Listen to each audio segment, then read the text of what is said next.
Olive Garden. Whoa, what just happened to my voice? Don't hear that? Yeah. It's Tequila Sunrise. Like, apparently. Force choking you. She's getting too wet from Mel Gibson. They're not wet enough because my throat's dry. It's because the liquid's going someplace else. Is that where you're leaking? Wet? That isn't what happens. It doesn't get diverted from elsewhere in your body. It might. Remember when we first met John McClane? Argyle picked him up from the plane and took him down to Nakatomi Tower at the Christmas party. And the terrorists were overzealous, but it was sweet when they killed Ellis. And with a little help from Alan, John McClane kicked ass. Welcome back to Shat The Movies, the podcast where we answer the question, were the movies we loved when we were growing up really that good? Have you ever caught yourself thinking, why don't they make movies like they used to? Can you still remember spending your Friday night searching for the perfect movie rental at Blockbuster Video? Do you know what Blockbuster Video is? If you answered yes, then this is the podcast for you. I'm one of your hosts, Gene Lyons, and alongside me are my co-hosts, Ash, don't call me Slick Schlafly. Hi, y'all. And Big D, Dick Ebert. Good evening.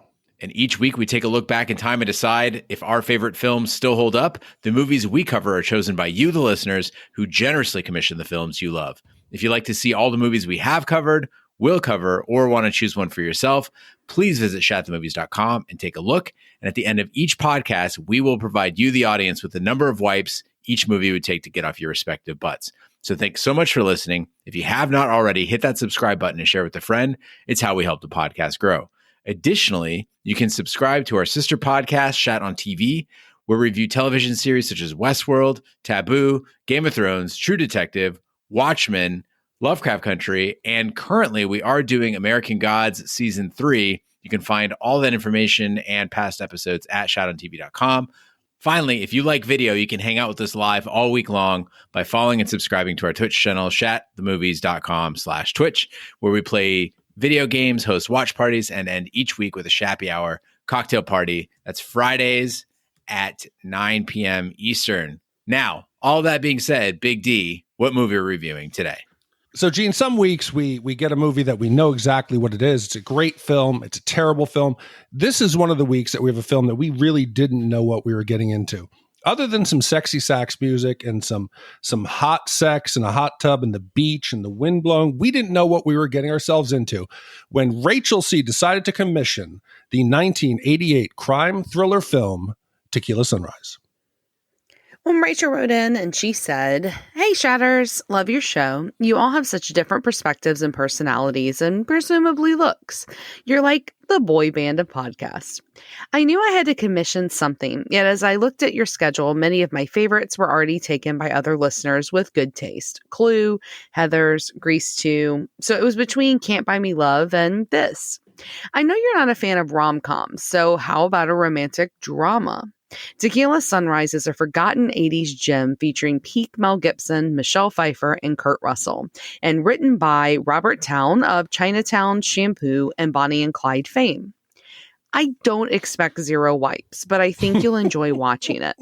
The chemistry between Gibson and Pfeiffer jumps off the screen. Money says Roger spanks it to their saxophone serenaded sex scene. And Kurt Russell. I enjoy him just as much today, whether watching Once Upon a Time in Hollywood with my husband or The Christmas Chronicles with our daughter.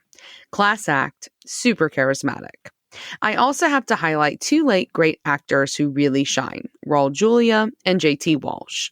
I watched this on HBO repeatedly when I was in high school. Later, I rented this at Blockbuster and got high with my college roommate laughing hysterically over some of the cheesy dialogue. On DVD, I watched it again recently and gotta say, it's still entertaining as hell. For all of Mel Gibson's egregious and unforgivable transgressions, fuck me if I still don't get wet when he says with his steely blue eyes, just too. Looking at you hurts more. Thank you guys for all you do, Rachel. P.S. Big D is all wrong about Clue and must watch it again. P.P.S. I'll commission Can't Buy Me Love too, if you're willing. Oh, without a doubt. So, Rachel, I think you and I are on the same page about a lot of things about this movie. Like, I think that Mel Gibson is absolutely charming and at his peak in this movie. And I also think that this is a movie best enjoyed high with a roommate so you can really laugh at it. Because I don't know if I'd classify this as a romantic drama, No. Because I think it's lacking a bit of romance and a bit of drama. When I have to say, like, I got really excited when I saw all the other movies that you wanted to commission here, because you've got, Heathers, you've got Grease 2, like some of my favorite that we've done on the pod, and certainly Can't Buy Me Love. I'm more than willing to do Can't Buy Me Love, but Rachel, this is another type of movie. I think we need to get more of our listeners to admit they get wet when they watch their movies. I think it's a rare thing. That should just be the auto reply email that we send when somebody commissions us about a movie. Just, did it make you wet? Yeah. Tell us how. It's important. Well, Tequila Sunrise is a 1988 crime thriller written and directed by Robert Towne. It stars Mel Gibson, Michelle Pfeiffer, Kurt Russell, and Raul Julia. The film was commercially successful, making over $100 million at the box office worldwide, but critical reception was mixed. Tequila Sunrise was nominated for an Academy Award for Best Cinematography. The film's soundtrack spawned the hit single Surrender to Me, performed by Ann Wilson, the lead singer of Heart, and Robin Zander, the lead singer of Cheap Trick, reaching number 6 on the Billboard Hot 100 in early 1989. So Big D, Ash, we always ask the question, where were you and what are your memories of this movie? So the movie poster alone should have made me have to watch this. I was a freshman in high school. You've got everything that like a freshman would want. You got a boat exploding at sunrise. You've got Mel Gibson looking mysterious. He's making some like phone call from a payphone booth. Kurt Russell looks cool. He's got his glasses on. He's got his gun out. Michelle Pfeiffer looks either horny or scared. Either one I could go with in high school. What could go wrong with this movie? What could go wrong? Yet Tequila Sunrise, I had never seen it until this week. Yeah, this is an 80s film that I've randomly never seen. I didn't even know this movie existed. I've obviously heard of the drink and had it before, but didn't know there was a movie named after it. I do love old school Gibson, though. Like this era of Mel Gibson, like leading into like Lethal Weapon. That's my favorite Gibson era. And obviously my clear, utter love and devotion to all things Michelle Pfeiffer is known after our Grease 2 review. So I was pretty excited to see this one. I'm in the same boat as both of you, like no pun intended. Big D, I was 8 years old. I remember going to the video store. There were several copies of this movie available. I don't think anybody was renting it, but there was the poster and I was like, holy shit. Yeah. This looks pretty cool. The cast looks incredible. I know that Robert Towne's writing is great from Chinatown. I didn't know that when I was 8. I know that now. And so when I saw this come up, I said, holy shit. You got Michelle Pfeiffer. You got Mel Gibson. You got Kurt Russell. It's a Robert Towne movie. I'm fucking in. Oh, Raul Julia. I'm like, I am totally into this. I was pumped to watch this movie. I think we're all ready to get wet, Big D. Why don't you take us out to sea? The federal government swears you're doing business in here. I'm not here or anywhere else, and you couldn't catch me if I was. Try the sandbags. Well, what do you think? What do you think's going on here, Well, Nick? maybe there's Tell me. something you don't want me to know about. And how are we treating you this evening, Mr. McKusey? What is it, Nick? You need some chapstick or something? Because your lips keep getting stuck on your teeth. Or is that your idea of a smile? Let's not discuss my business or his business or your business, okay? But that leaves us with nothing to talk about. Well, your friend is not going to get away with what he's gotten away with for 15 years. My phones have funny little noises on them. You're setting me up, Nick. So if I asked you out, maybe you'd accept. Dating is not a criminal activity, Mr. McKusick. I think your profession has clouded your judgment here. I probably have to bust my friend if I'm going to do my job. And I hate that. You're a bad boy, Nick. You're a very bad boy. I didn't mean to hurt you. Just looking at you hurts more. You are in the wrong place at the wrong time. You lied to me. You wouldn't shoot me over money. Oh, that's a lot of money. What's it gonna be, Nick? Mel Gibson, Michelle Pfeiffer, Kurt Russell, Tequila Sunrise, Raul Julia, written and directed by Robert Towne. Dale Mac McKusick, played by Mel Gibson, is a former drug dealer trying to go straight. His close friend, Nick Fresia, played by Kurt Russell, is a detective who is duty-bound to bring Mac to justice if he is selling drugs again, as DEA agent Hal McGuire, played by J.T. Walsh, believes to be the case. Mac is attracted to restaurant owner Joanne Valinari, played by Michelle Pfeiffer. Nick digs into Mac's activities and relationship with drug kingpin Carlos, whom Mexican Federal Police Comandante Escalante, played by Raul Julia, believes is coming to town. Mac has a legitimate business and is raising a son, but he tries to help his lawyer sell some cocaine and feels indebted to his old friend Carlos, who is pressuring Mac to do one last job. And away we go. Well, with all of that, it was big surprise that with such a complex plot, there just, wasn't any exposition whatsoever to this movie. It kind of just like picks up in the middle of the plot. You jump right in. I mean, if you haven't seen it before, the first 5 minutes, you got a coke deal that's gone wrong. You got a fake out.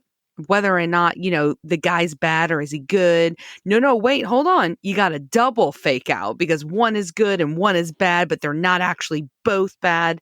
Makes no sense. And then there's this escape attempt through tunnels and through the concrete jungles of LA. We got a runner. And these people are who? The plot is what? Is Mel Gibson bad? Does Kurt Russell, does his hair move with all that hair gel in it? I had many questions. I was immensely confused and it just felt exhausting after the first 5 minutes. To add to all that, Ash, the dialogue starts before we get anything on screen. It's like they're still rolling credits over a black screen and they're already starting to talk. I'm like, wait, who the fuck's talking? What's going on? But the thing is, Ash, while you were worried about all of that, I was so worried about the cocaine in the toilet tank that I couldn't pay attention to anything else. It was perched so precariously. And that's a lot of cocaine over a tank of water. And I'm like, dude, the moisture in that tank alone is going to fuck your cocaine up. What are you doing, Mel Gibson? This movie takes itself so seriously. You can tell they're wanting to be dramatic, and this is going to be a thriller. Mel Gibson. You don't know what's going on, but at the same time, it's ridiculous. How many peanuts would you have to eat to leave a large pile of peanut shells in the stairs, in the parking lot, on the road? I'm like, what? Is it a breadcrumb trail to find his way back to the stakeout van? It looked like the circus had literally moved through that stairwell because it was, and I didn't understand it. I mean, I had to really put the pieces together. I'm going, why are there so many peanut shells there? I mean, there was no context whatsoever. A lot of people tell us, guys, that they don't necessarily watch the movie. They just listen to the podcast and they just enjoy it for what it is. I apologize to all those people. They're like, what the fuck are you guys talking about? This movie opens with a scene, as Ash mentioned, where there's a cross, there's double cross and everything. But the basics of it, they're in a hotel room. Mel Gibson is trying to help his lawyer sell some coke, but knows his lawyer is going to fuck it up. And so he hides the coke, unbeknownst to his lawyer, in a toilet tank. And then when Nick and his other guy show up, Nick being Kurt Russell, to bust the lawyer, Mel Gibson leaves with the coke that he hid in the tank, and there's peanut shells everywhere. Oh, okay. So the peanut shells. So as the drug deal's going down, Mel Gibson keeps spotting these piles of peanuts precariously placed throughout the set. And we're like, what the fuck's the peanuts? Is there an elephant here? No, Mel Gibson knows that one of the cops likes to eat peanuts.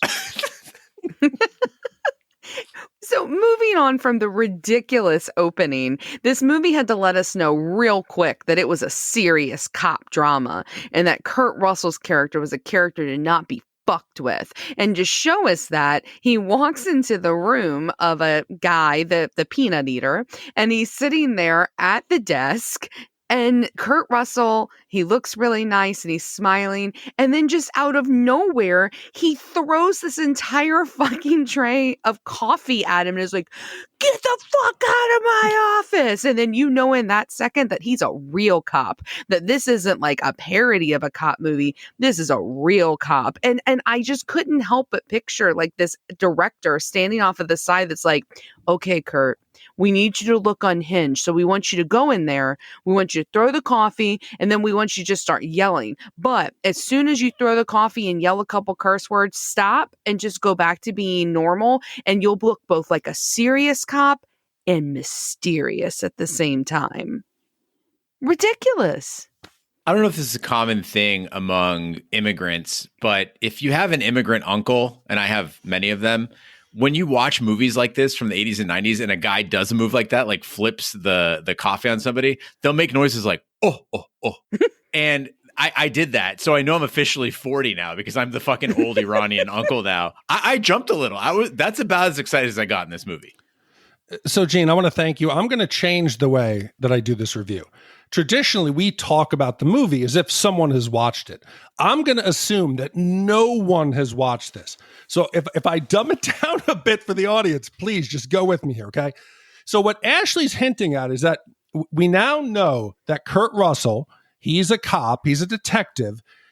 The coffee that he flips, that is a DEA agent, a federal agent that he flips the coffee on, okay? And at this point, if that doesn't give me, the audience, or the other cops or law enforcement just some red flags, I'm going to list to you the other things that he has done within roughly the first 10 minutes of the movie, okay? So first, he walks his best friend out of a drug deal, okay, and lets him go away and basically says, run away. Then he goes to a DAA stakeout, goes into the van for no reason, starts fucking like with the instruments and says, hey, turn off all your instruments, get out of here. So he does that. Then he does the hot cup of coffee all over the feds. He interrupts one of the characters, Joanne. She's being interrogated by the federal agents. He just says, hey, get out of here, lets her leave, and then admits to tampering with the evidence, a urine sample that put him in jail. He says, oh, that got dropped on the floor. He should be the lead suspect in any crime. I don't know why they're looking for Carlos. I'm thinking he's Carlos. Oh, well, Big D, you left out the fact that it's his turf. It's his backyard. He grew up here. No, but I got to be fair. Michelle Pfeiffer, she is, I know you love her. She's not a great actress. She sounds like she's in an ISIS hostage tape. How about rigatoni? Yes, rigatoni quattro formaggi, a creamy blend of 4 Italian cheeses. For Tina, Telago, Gorgonzola, and Parmigiano.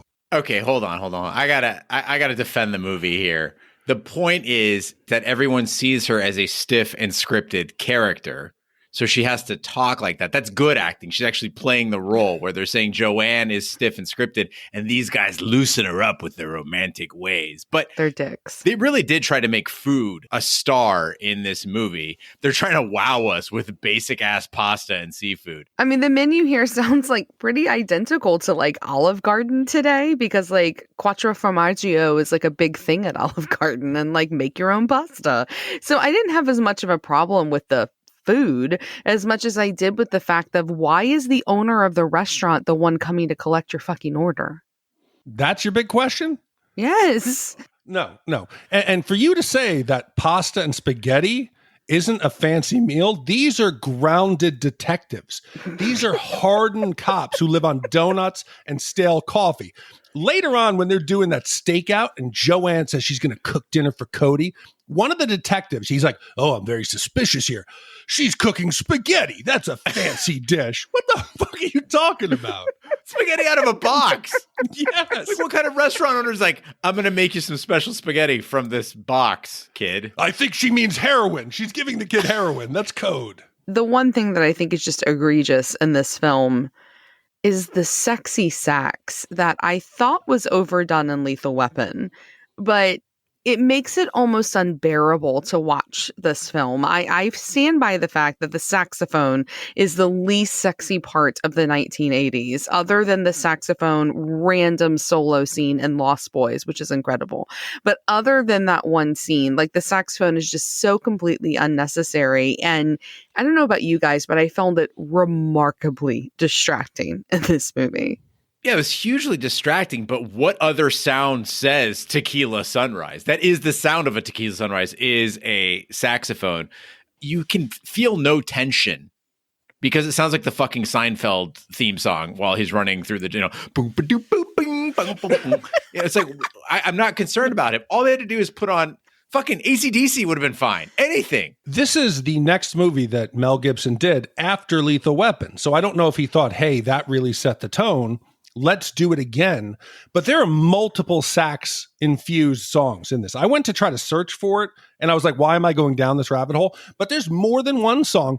And yes, they do the Seinfeld comical sax, but they also do like the dirty, like the dirty sax to where they're trying to build tension. I will never again make fun of Lethal Weapon soundtrack ever again. I think I just found the new audio for a Twitch cheer. I got that one down. It sounded nothing like a saxophone. It's the scat. It's like, where the notes don't come clean. It's like a frightened elephant. You know what I mean. Well, Joanne succumbs to Nick's charms, but accuses Nick of using her to gather information because Mac often eats at her restaurant. Nick admits he is investigating Mac and that he originally approached Joanne because of that, but he admits that he really has fallen in love with her. So Joanne ends her relationship with Nick for his initial deception, and meanwhile, McGuire and his associates set a trap for Mac and the mysterious Carlos, whose face none of them except Mac has seen. Now, this is the phase of the movie where the romance kicks in. We got Nick and we got Mac, and they're vying for Joanne's attention. I just want to take a moment to say, everybody out there, if you're listening, whether you like cops or not, don't talk to them. Do not ever talk to cops. Now, Joanne does a great job of handling the asshole DEA agents, but a better move, because they've established that she has a lawyer, is tell the cops jack shit. Instead of doing that, she gets charmed by Nick destroying evidence on her behalf and fucking harassing her, digging into her life. And then she fucking lets the cops set up like a fucking international police convention in the wine cellar of her restaurant. Gene, I agree with what you're saying. If the police are coming to interview you for a crime that you may have had a part in, they already know what you've done. It's like a parent. If a parent asks the kid, what happened to the cookies? Parent already knows what happened to the cookies. They're just coming for you to confirm what they already know. The cop, just say, no, talk to my lawyer. But with these cops, you don't know. Are they good? Are they bad? I would think if I said I want an attorney, they still might beat the shit out of me and hang me up like Lethal Weapon in the water and shock me with a car battery. Just throw coffee at you. Because Nick, he's supposed to be like the lead detective. He's the lieutenant for all of LA County, right? He's involved in a federal case for an international drug dealer, and he decides to start having sex with Joanne, who is a witness in this active investigation. Doesn't he think, maybe, I don't know, maybe I shouldn't fuck her while the case is going on? All that information, all that evidence is inadmissible. Yeah, well, and they're not the only, messed up relationship in this. I mean, the whole underlying, drama that's supposed to be dramatic here is this push and pull between, Mel Gibson and Kurt Russell because they're friends, and whether or not they're going to stay friends because of the girl, and because they're on two sides of the same track, and you're supposed to feel something. And I get it. Like, we've all got those friends. We talked about it on past episodes about the friends that we keep around against our better judgment, the ones that kind of fuck up our lives, but we keep bringing them back in.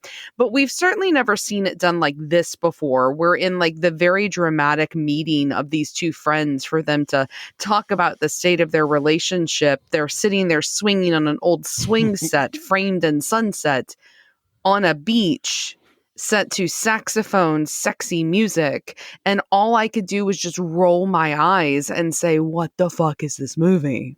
Did you think about Grease? Isn't that where John Travolta and Olivia Newton-John, Summer Lovin'? There's some swing action. Yes, he sings alone on a swing at the drive-in after he tries to sexually assault her, and she says no. I knew there was a swing involved. When I saw that this movie was nominated for a cinematography award, I expected something better than this. I mean, doing an artsy swing set against the sunset, that's okay for 45 seconds, maybe 20 seconds, right? This scene went on for a while. I mean, it was a full-on dialogue between two men, one man in a suit on a swing set on the beach with the sunset behind them in pure silhouette. Well, and you're missing the best point, which is that it's just Mel Gibson alone. And then Kurt Russell enters the scene by swinging in. Like he's been on the swing this whole time. And he literally swings into the frame. I'm sorry, Rachel. But is it appropriate in this situation to swing towards each other or the same direction? That seemed a bit odd. Yeah, typically women will swing face to face and men will swing side by side.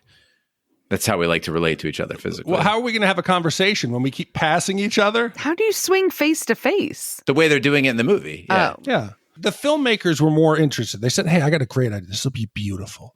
We got a swing set at sundown. It's going to be this really riveting, rooted scene.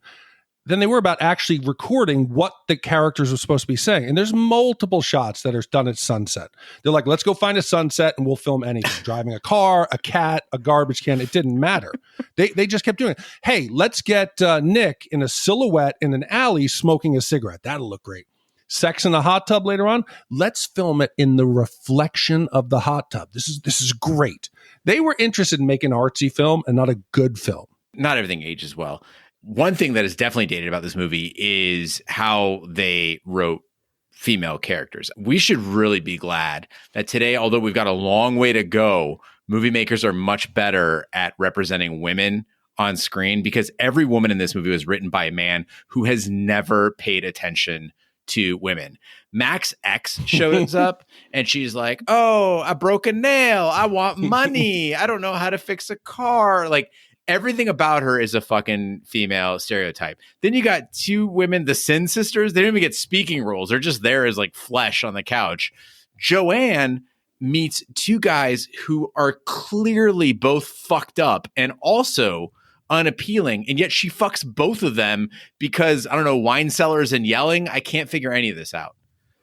I mean, I'm really glad that you brought this up, because it did drive me pretty crazy throughout the movie, because I completely disagree with Big D. I think Michelle Pfeiffer's a great actress. I don't think this has anything to do with her acting ability as much as it is that this movie takes this amazing, sexy woman and they make her boring and they make her faceless. Like, she could have been anybody. She could have looked like anyone. They could have gone to like their local Sears and like picked up one of like the people working in like the cosmetics department and thrown her in there. You see, I just found myself being like, why is she having sex with these guys? There's no chemistry. There's no, it doesn't make any sense.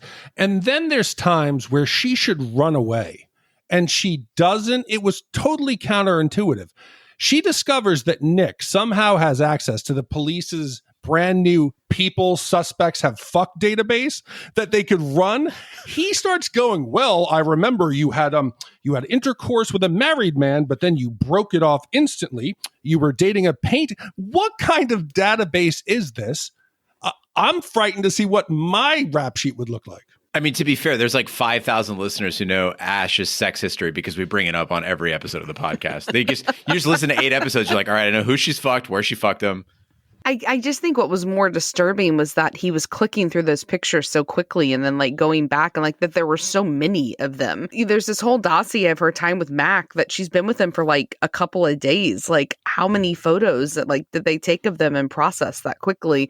But I do want to set the scene of another ridiculous play of events that happens in this movie. So those of you who haven't seen it, I want you to picture this, because this is the height of like action in this film. So Mel Gibson, he's sexy. He's at the beach, being sexy. And Michelle Pfeiffer comes in one of her pantsuits to accuse him of paying her drug money for more than she was willing to sell or has sold him after catering his kid's party, where the kid was turning like 8 years old and she, did all this fancy seafood and pasta for. And so she isn't yelling. She's just talking to him. And so Mel Gibson gets up and has this great line of, okay, calm down. I don't want anybody to think something's going down here. Right. And so now there's a little bit of drama.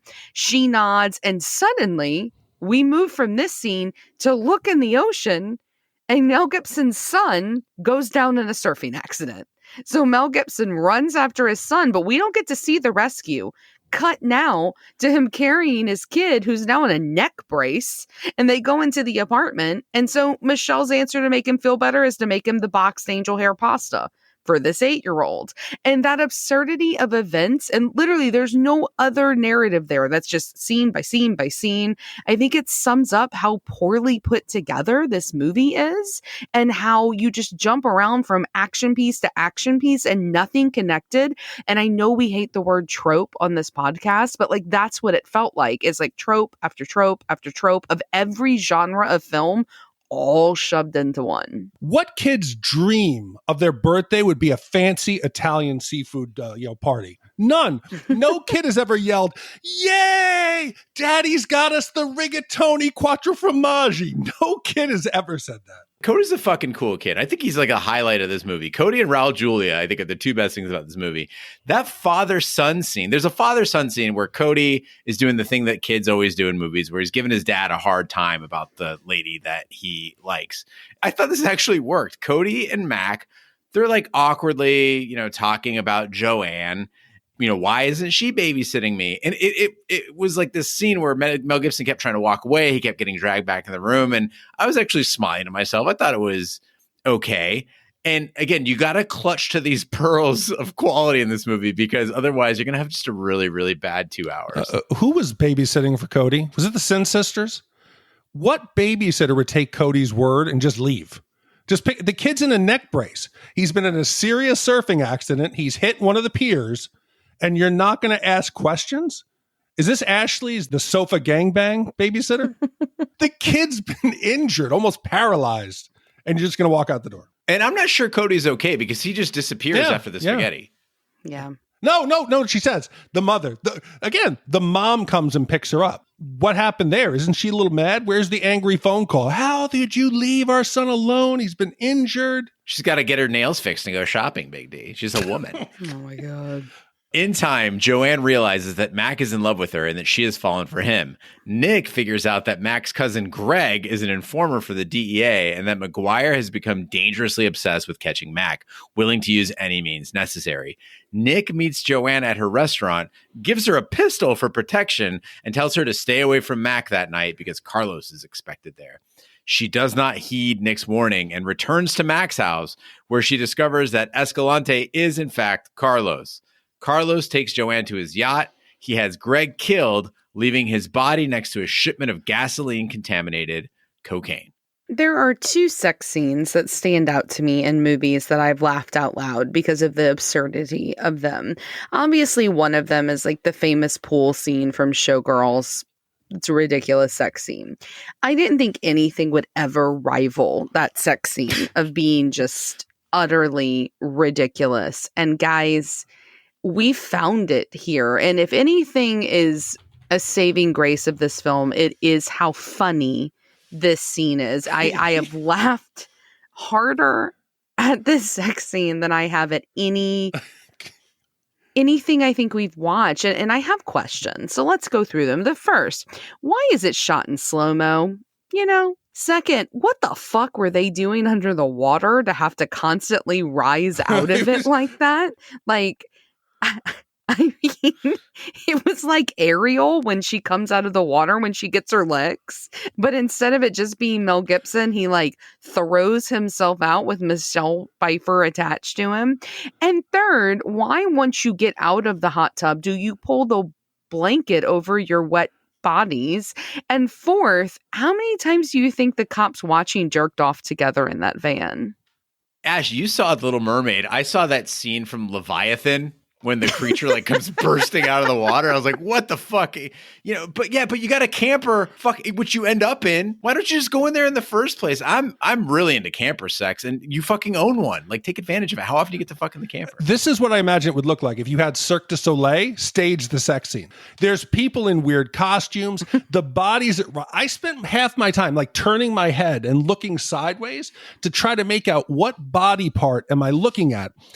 And then we start getting clothing or laundry porn. Instead of focusing on the bodies, there's like a slow-mo of the dryer drum turning and the clothes going around in it.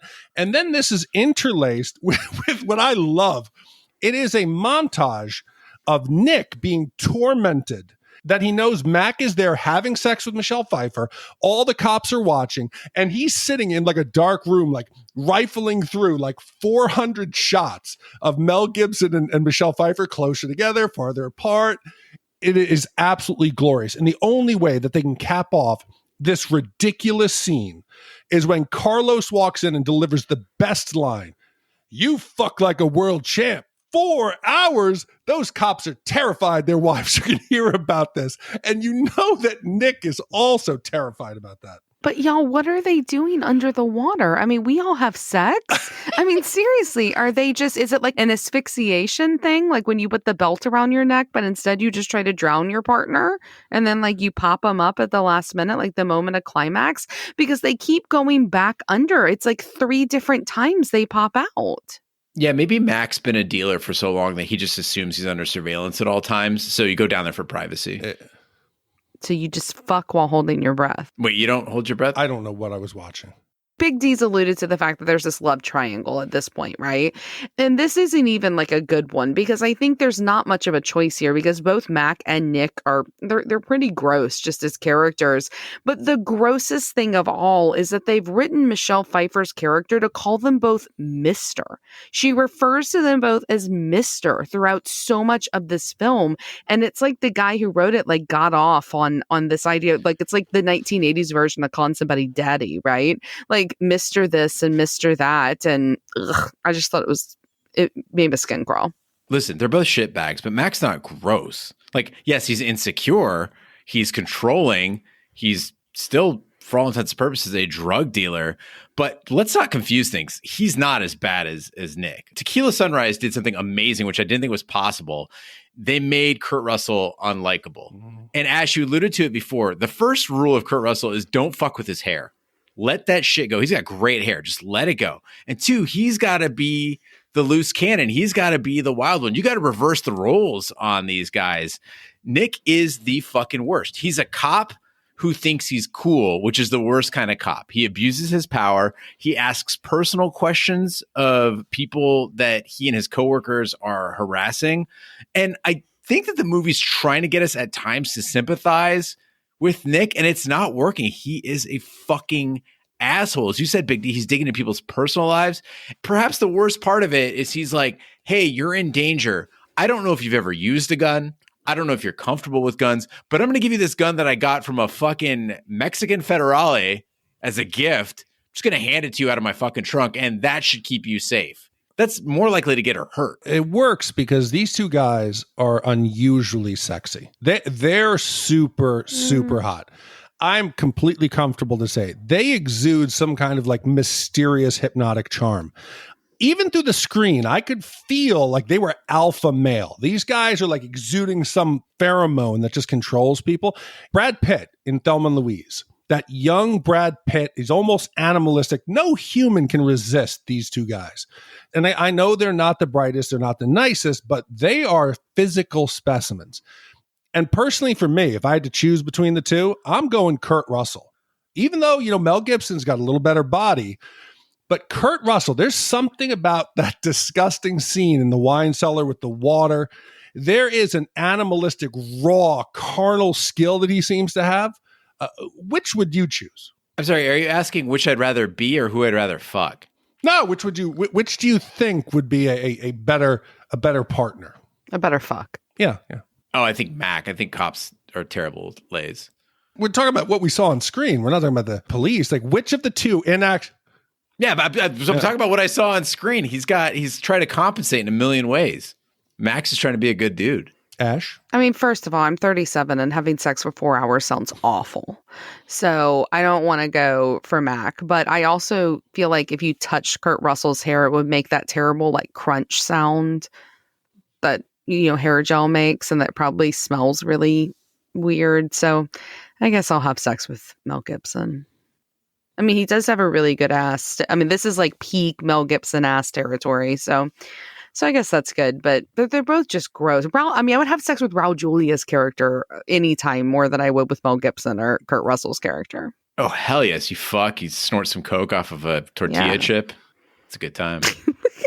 But man, another question as far as the movie goes. It was obvious to me when we get that dual payphone scene, the informant's obviously the roommate, cousin Greg. But we spend half the movie with Nick running around. Who's your informant? Tell me. Who's your informant? He's reading paperwork to find out who's the informant. I almost felt like they thought it was a mystery. Like the audience does not know who it is. Let's keep it a mystery. And then there'll be a big reveal. They're shocked.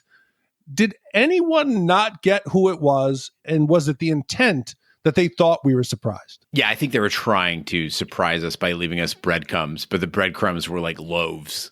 Never in any fucking movie, in any movie I've ever seen from the 80s or 90s, does a protagonist have a roommate. Why is Greg there? That was the question. I was like, wait, I was like, oh, maybe Mac has fallen upon hard times. No, he's got a boat. He's got a camper. He owns his own business. He lives on the beach. He doesn't need a roommate. The roommate's only there because we needed someone to be a snitch. Well, McGuire and Nick find Greg's body and the cocaine at the beach.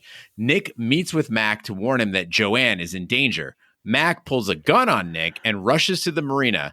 Carlos pressures Mac to kill Joanne because she knows too much, but Mac refuses and gets Joanne to safety on a speedboat. He nevertheless promises Carlos that he'll be at the rendezvous site as arranged to conclude their business. Nick explains to McGuire that Escalante is actually Carlos and heads for the marina. But Mac arrives first and is double-crossed by Carlos. As they struggle over a pistol, it fatally discharges into Carlos's abdomen. I just have a fundamental question for Carlos. If he's like apparently like some drug kingpin, you'd assume he's killed a couple people along the way. He's had to get his hands dirty. And here you got a scene where Mac has one gun and everybody else pulls all these guns on him. Why didn't they just shoot him? They let him get in a boat and drive away in the boat. I mean, I feel like Carlos is an absolutely terrible drug dealer. See, I feel like Mac just pulls this shit all the time. Like Carlos is like, oh, he gets this way sometimes. I think it's just like, oh yeah, this is Mac being Mac again. Like it's gonna be fine. Don't kill him. We're gonna sort it out. Everything's gonna be, okay. But the other thing the movie does that's highly offensive is they just try to establish that Mexicans are weird.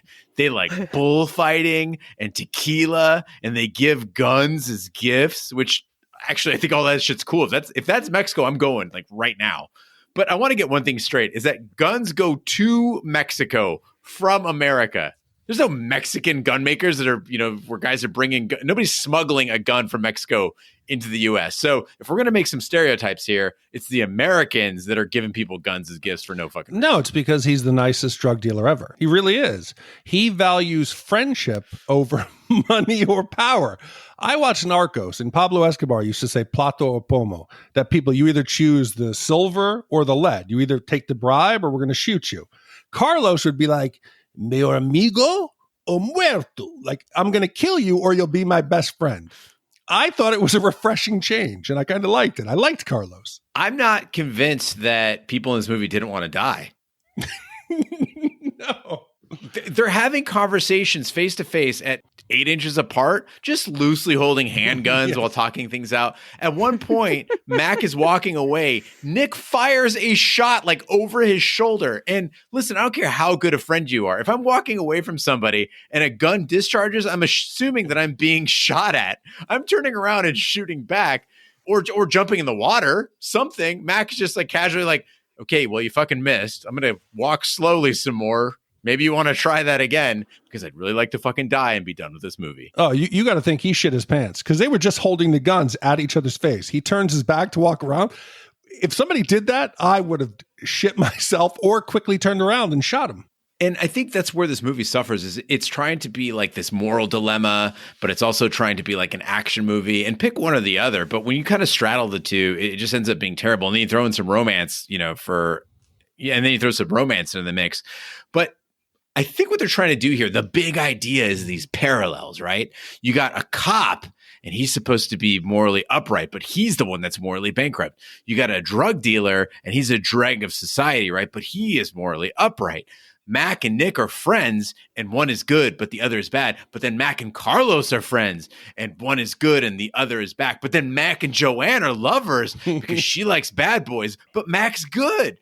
But Nick and Joanne are lovers because he's the good guy, but he's so bad. It's like, we get it. We get it. You're trying to show two sides of a coin, but you only need to do it with like one set of characters. No, but this movie really made me feel stupid. I know it was later in the night, but I was as focused as I could be. I'm taking copious notes. I'm really into it. And I'm feeling like Roger watching Heat. We banged on him because he didn't get it. So I'm slightly confused because there's so much going on and a lot they don't clarify. So just bear with me here, okay? Carlos, he is a Mexican drug lord. Why has he been cultivating a dangerous relationship with the DEA for 8 years? Okay, that's question one. Two, why did he choose to come to the U.S. as a fugitive on the slowest mode of transportation possible, a large boat? You're not going to sneak away fast, okay? Then he enters a federal stakeout to apprehend himself. When he gets in, he gets on the walkie-talkie and tells the DEA agent, hey, Carlos has just entered the building. That's him. He just entered the building. And why is he risking this for $500,000? Why is Mac just randomly storing $15 million in plain sight in his boat, which the feds know he owns? And then there's this whole Coke that was ruined by gasoline. Was that Mac's boat? Because that's got a problem with fuel leaking. What's going on here? Please. I'm going to say what's going on, and I'm going to say how they could have solved all of it very easily. So what's going on is that Mac is holding on to $15 million that belongs to Carlos. He's been holding on to it for years. As he calls it, it's an accounting error, right?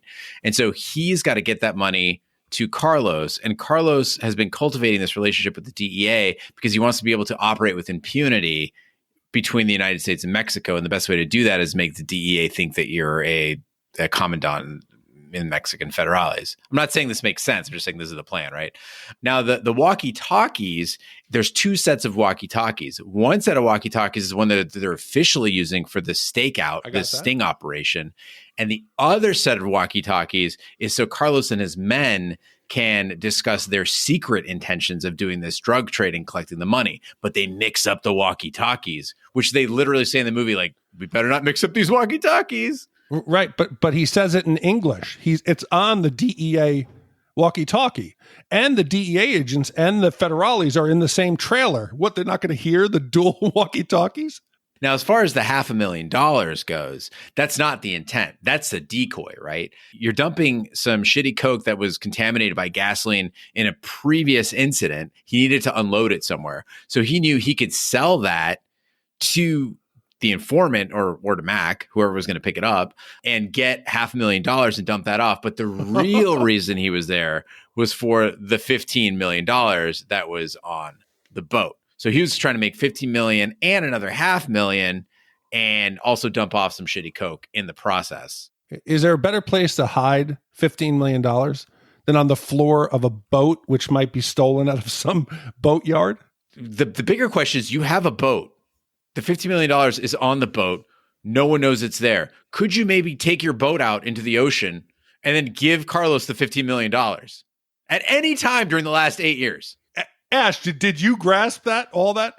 I did. I just thought it was ridiculous. I mean, I understood what was going on, but like Gene's saying, I mean, there's just multiple easy solutions to fix all of it. So it just winds up being like a convoluted mess. So I don't think you're an idiot as much as it is like it's just so convoluted. Your brain is trying to logically find a way to connect things that just didn't need to happen or need to be put there amidst, as Gene said, this immense like parallel and, moral tale that they're trying to tell, to make us all question our own beliefs. And it just, I feel like I bought a Lego set for Emma and I get to the end and there's like 5 extra pieces and I'm just convinced myself that they have to be in there and I somehow missed them. Right.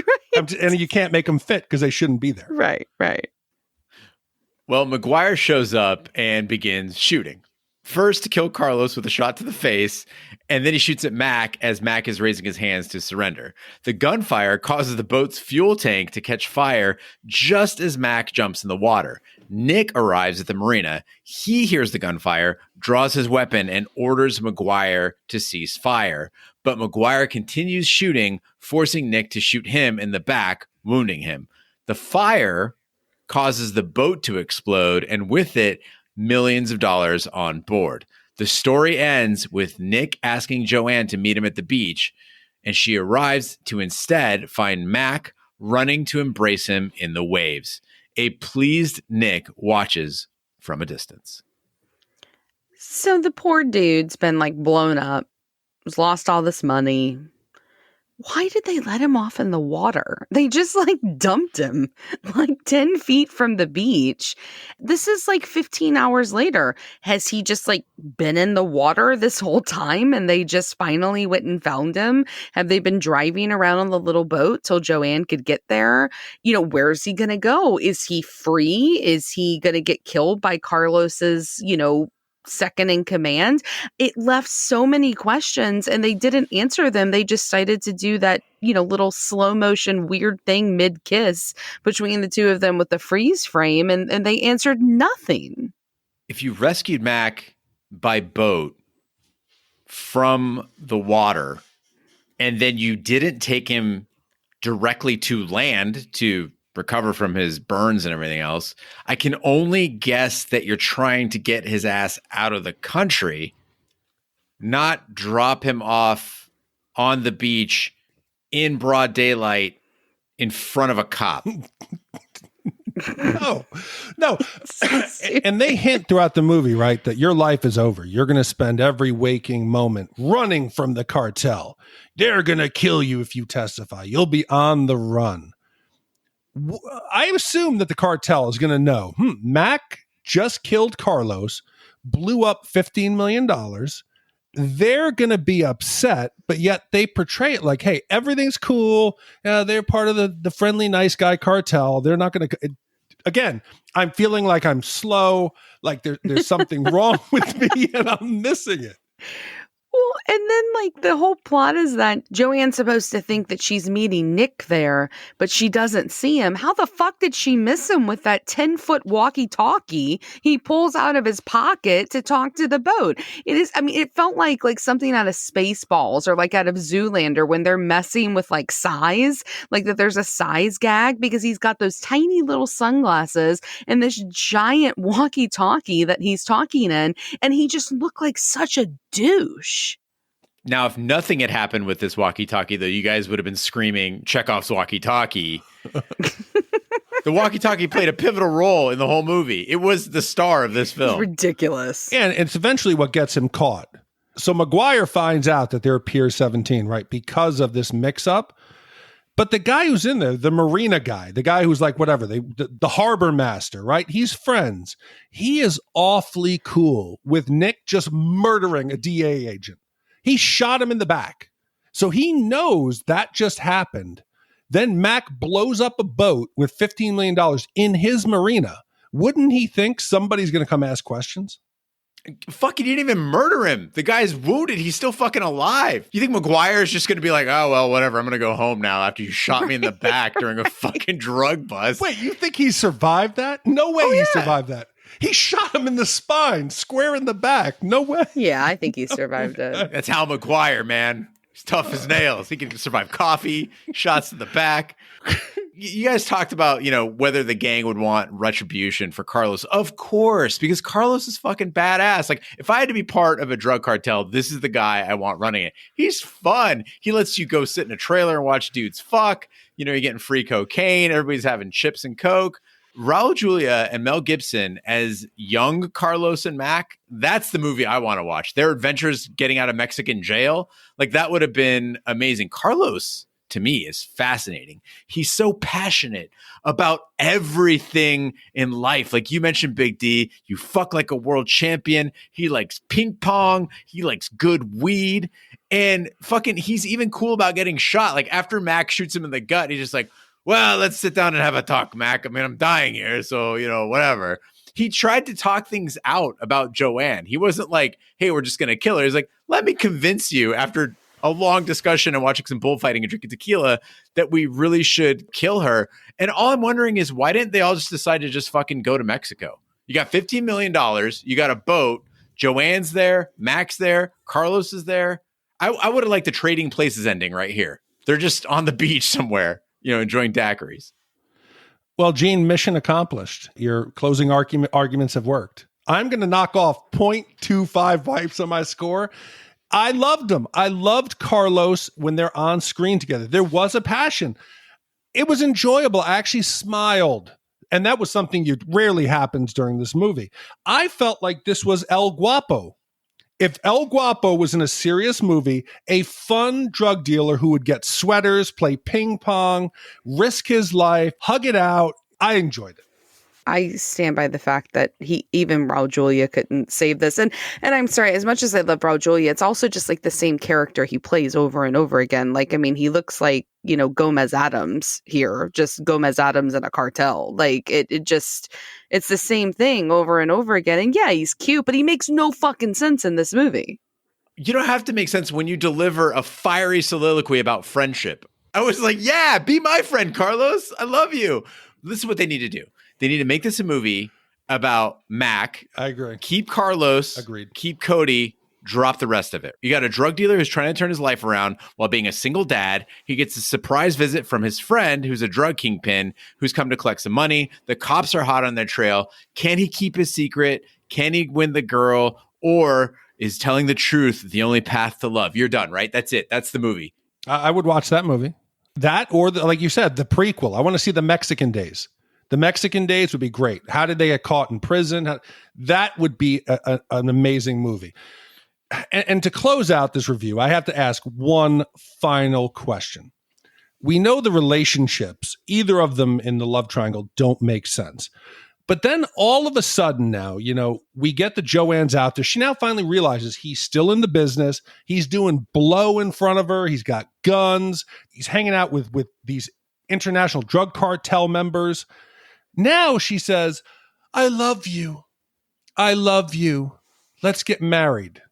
Did I miss something that caused this waterfall of emotion? And if I can ask a second question on top of that, Ash, have you ever, and I apologize if this is too personal, have you ever been with a partner who had violent outbursts and like slammed walls and like yelled in your face? I have, yeah. I mean, we had a lot of angry sex, but no, I mean, it didn't make me want to marry them. I mean, I think that those are the people you're with like for a moment, not forever. But of course, I mean, married to somebody who's an addict, like there's something about the bad boy thing there. Maybe this is where the parallel ends, right? Like it's no longer that, he's a bad boy that's actually good. Maybe she really wanted the bad boy and that's what she finally got to see because there's something sexy about a bad guy. Maybe we need to rewatch. Something deeper going on here. No. It's over. Yes, indeed it is over. It is time for the wipe score on our Shat meter. It's our way of telling you how many wipes this movie would take to get up your respective butt. So 0 wipes is a rigatoni quattro formaggio. It is the most delicious dish you have ever tasted. A perfect movie. 0 wipes. And 5 wipes is dying in a fiery explosion with a gut wound and a neck wound when you just came to be friends. For me, guys, this is not a great movie, especially considering it's from the writer who brought us Chinatown. I expected a lot, but it's not explosive diarrhea. I think that we've got some charm from Mel Gibson. We got some charm from Raul Julia.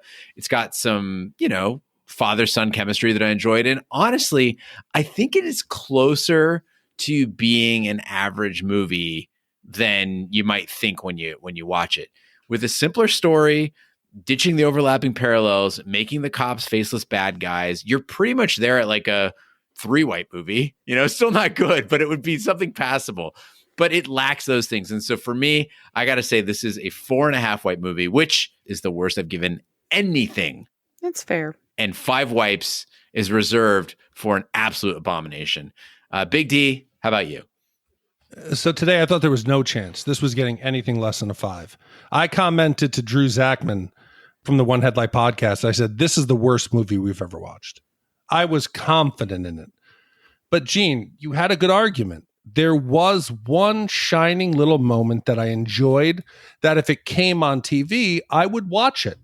So I mentally started to go back and I started to think about the worst movies we've done and said like, okay, would I watch any moment of this movie again? And for the worst movies that we have, like the bottom 4 movies, there is Showgirls.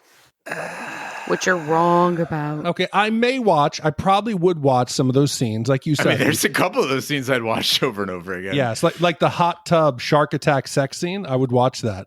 Willow, never again would I put that on. Speed 2 Cruise Control, never. In the Mouth of Madness, never. So I can't give it a 5 because those are worse. For Carlos's performance and the ridiculousness of it, I will give it a 4.75. I am going to stick to my guns here and not be a flip-flopper like Big D. I appreciate your review, Gene. I really do. But I'm sorry, guys. This was a really bad movie. This movie felt like a parody that just like went wrong. Like they started it as a parody of cop films, and then they decided halfway through to be like, no, you know what? We've got something here.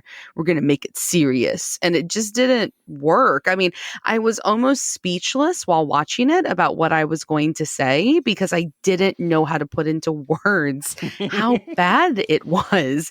And it's just so surprising because I love Kurt Russell. I love Michelle Pfeiffer.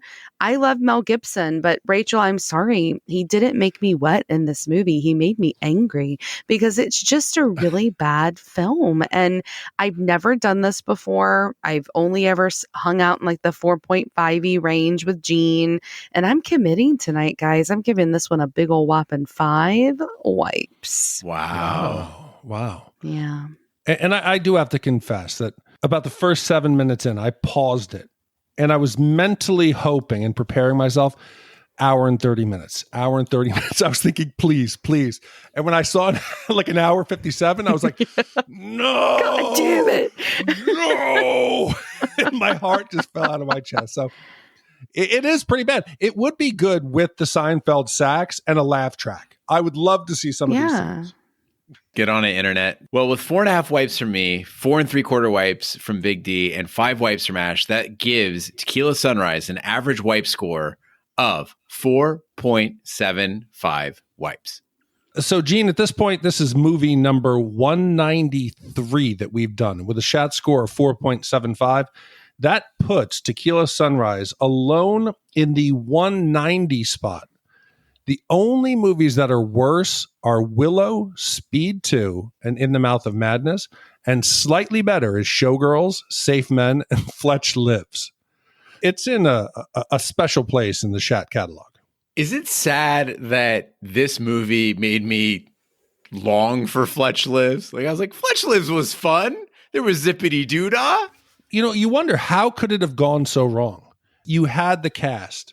It's very rare that you could get almost 5 wipes and be nominated for an Academy Award.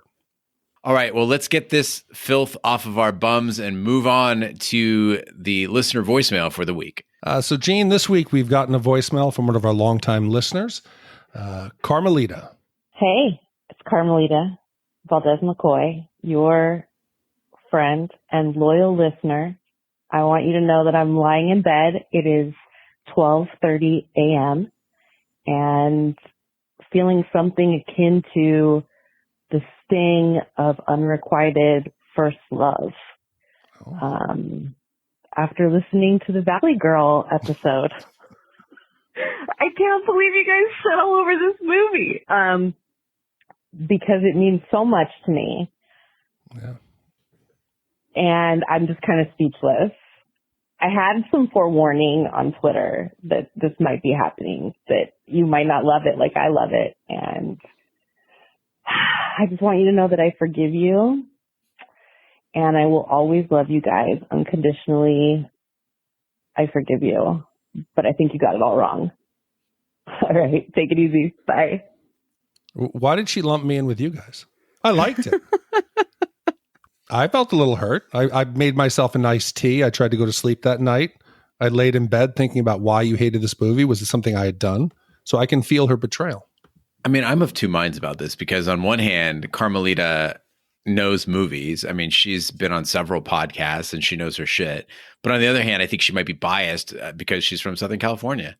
And she probably relates to the Southern California, Hollywood scene, you know, the dichotomy between Hollywood and the Valley. And she's from the alternative scene. And so I think that, you know, those factors may have just clouded your judgment a little bit, Carmelita. But I'm so sorry we had to do what we did. Yeah, you realize, Sheen, you gave this movie the same score you gave Valley Girl. Oh, my goodness. Yeah. You think that this is as good as Valley Girl? I think Raul Julia and Mel Gibson are really good in this movie. You cannot hand wave this away. Yeah. Ashley, you're 100% correct. Gene's a hypocrite. Thank you. At least something happened in this movie. Lots of things. Probably too many things. Yes, way too many things. Two ends of one really terrible spectrum. By the way, we will be featuring the Tequila Sunrise this week as our drink on the Shappy Hour cocktail party. So get your grenadine, your orange juice, and your tequila. We're going to do it the 1970s style, not the 1930s Arizona style, because who the fuck has come to Cassis? Well, I do, in their bar. And that's why we get reviews that say we're pretentious. I mean, I do, though. Okay, Big D, what movie are we doing next? One of our listeners, Sean H., commissioned a movie that I think is synonymous with 1990s comedy, and an actor who is everything that was 90s comedy, television, movies. He's still around today. When the Dolphins mascot of the Miami NFL team is abducted, Ace Ventura, zany private investigator who specializes in finding missing animals, looks into the case. Soon, Miami Dolphins players are kidnapped too, including star player Dan Marino. Making Ace's sleuth work even more pressing, working with the Dolphins representative, Melissa Robbins, Ace closes in on the culprits, but not before many ridiculous misadventures. Again, commissioned by Sean H., came out in February of 94, and this should be a good one. Well, thank you, Sean, for commissioning the upcoming movie. Thank you, Rachel, for commissioning this movie. Thank you, Carmelita, and all the other commissioners who make this podcast possible. We couldn't do it without your support. That concludes this week's episode of Shat The Movies. Be sure to follow us on social media and share with a friend. We're on Facebook, Twitter, Snapchat, and Instagram at Shat The Movies. You can email us, hosts@shatthemovies.com. You can support the podcast by shopping our Amazon affiliate link, completing a free anonymous survey to help attract advertisers, buying our merch, or by commissioning your own movie. You can find all that information by visiting our website, shatthemovies.com. You can also check out our sister podcast, Chat on TV, where we review TV series such as Lovecraft Country, Westworld, True Detective, Taboo, American Gods, Game of Thrones, and Watchmen. Find all that information on our website, shatontv.com. We are everywhere fine podcasts can be found, including iTunes, Google Play, Stitcher, and YouTube. Be sure to subscribe, and if you stop by iTunes, please leave a review. That helps the podcast grow. On behalf of my co-hosts, Big D, Dick Ebert, Ash Lafley, and the King Bee, I'm Gene Lyons. Be sure to join us next week for the following movie. They faced incredible odds and unbeatable enemies to earn the name hero. But now there's a new way to spell action.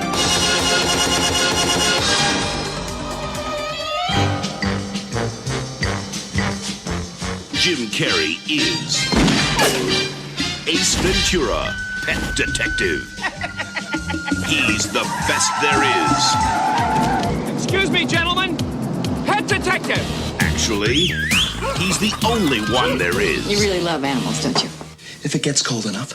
Now, the mascot of the Miami Dolphins has been kidnapped. Oh, righty then. And he's on the case of a lifetime. Listen, Pet Dick, how would you like me to make your life a living hell? Well, I'm not really ready for a relationship, Lois. There's no place he won't go. Captain's log, stardate 23.9. Ace, get out of the tank. I just can't do it, Captain. I don't have the power. Nothing he won't do.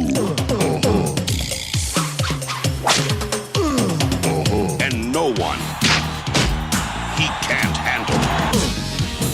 Hey! I could do anything to embarrass me in front of camp. What? Like this?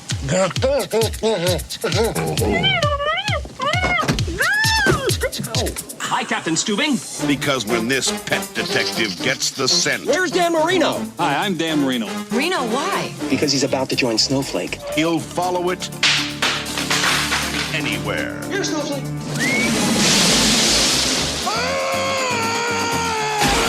Jim Carrey is... Do not go in there. Woo! Ace Ventura, Pet Detective. Yes, yes, yes!